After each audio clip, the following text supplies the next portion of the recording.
Des objets uniques, des documents, des films d'archives pour retracer la vie d'Antoine de Saint-Exupéry. Un petit prince parmi les hommes est une exposition immersive. Elle vient d'ouvrir à la Sucrière dans le quartier de la Confluence à Lyon. Lyon, ville natale de l'écrivain aviateur, l'occasion pour les visiteurs de se plonger dans son univers poétique. Philippe Réjani avec Daniel Pajonc. L'envol du Petit Prince, porte d'entrée universelle pour une plongée onirique dans le chef-d'œuvre de Saint-Exupéry. Une histoire d'enfant adressée aux adultes. Un message intemporel, mis en lumière et revisité. Pour un sculpteur, il n'y a pas de texte. On doit réussir par la forme, la forme mais aussi la couleur et aussi la vibration de cette combinaison de surface et de transmettre en fait un texte, une émotion. Et puis bien sûr un graphisme, puisque les dessins sont en 2D, il faut les reproduire en 3D. Saint-Exupéry, l'écrivain pilote, ou le pilote écrivain disparu en vol. Mais il y a aussi l'humaniste, le combattant, le reporter. L'exposition dévoile une vie romanesque, intense, celle d'un homme tourné vers les autres.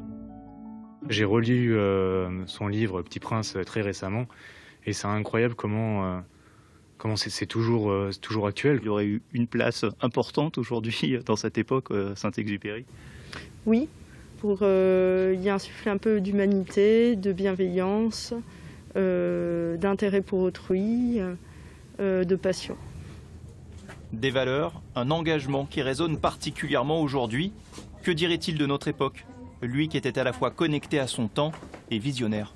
Il avait écrit « J'ai peur que nous soyons en marche vers la période la plus sombre de l'humanité » parce qu'il était terrifié par l'importance que prenait la technique, la technologie, et il en mesurait aussi ce qui peut la perversion de la technologie qui est de nous déshumaniser. L'humain avant tout. Antoine de Saint-Exupéry aurait eu 120 ans cette année. Son message, lui, est plus que jamais d'actualité. Bonsoir Olivier Daguet. Bonsoir, vous êtes le petit-neveu d'Antoine de Saint-Exupéry. Vous gérez avec votre famille l'héritage de Saint-Ex. Vous avez bien entendu suivi toute la scénographie de cette exposition. Antoine de Saint-Exupéry, on l'a rappelé, il est né à Lyon en 1900. Il n'a pas suffisamment de notoriété dans sa ville natale.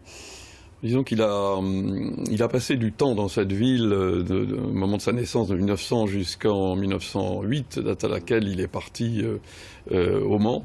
Voilà. Mais il a fréquenté de sa naissance jusqu'en 1932 la maison de Saint-Maurice de Raymond, qui se trouve donc à 40 km On va évidemment au nord de Lyon. Donc je ne dirais pas qu'il est méconnu dans sa ville, mais je trouve que c'est très bien que les Lyonnais et les nouvelles générations puissent se réapproprier son histoire, sa vie, grâce à cette exposition. Saint-Maurice de Raymond, c'est à une 50aine de kilomètres de Lyon, donc on est dans l'Ain. Quel était son attachement à cette maison? Qu'est-ce qu'il y a fait dans cette maison? Avec qui? Son attachement est extrême et on sait que cette maison est au cœur de son œuvre, en fait. Pourquoi? Parce que pour Saint-Exupéry, l'enfance est un moment crucial, à la fois pour lui en tant qu'homme et pour son œuvre. Donc il disait « je suis de mon pays, de mon enfance comme d'un pays », en fait. Et donc cette maison a joué un rôle extrêmement important pour lui toute sa vie. Donc on peut dire qu'elle est l'endroit idéal, évidemment, pour se souvenir de Saint-Exupéry.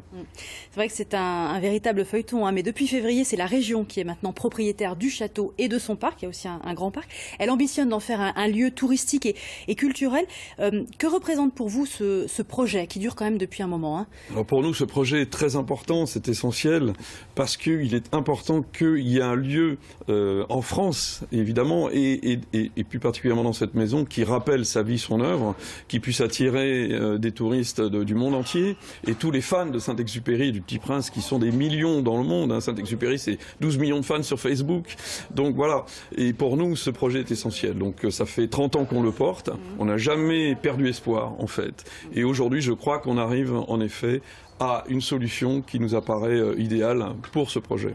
Qu'aimeriez-vous y voir dans cette maison, dans ce musée? Je ne sais pas trop comment d'ailleurs on peut l'appeler. Oui, c'est difficile de donner un nom. Au départ, on parlait de musée il y a 30 ans, mais aujourd'hui, c'est plus un musée. Alors nous, on l'a appelé la Maison du Petit Prince. Voilà. Donc on souhaite y voir évidemment des souvenirs d'enfance de Saint-Exupéry. C'est une maison qui continue à vivre. C'est incroyable. On a l'impression que mes arrière-grands-parents sont partis il y a 10 ans, en fait.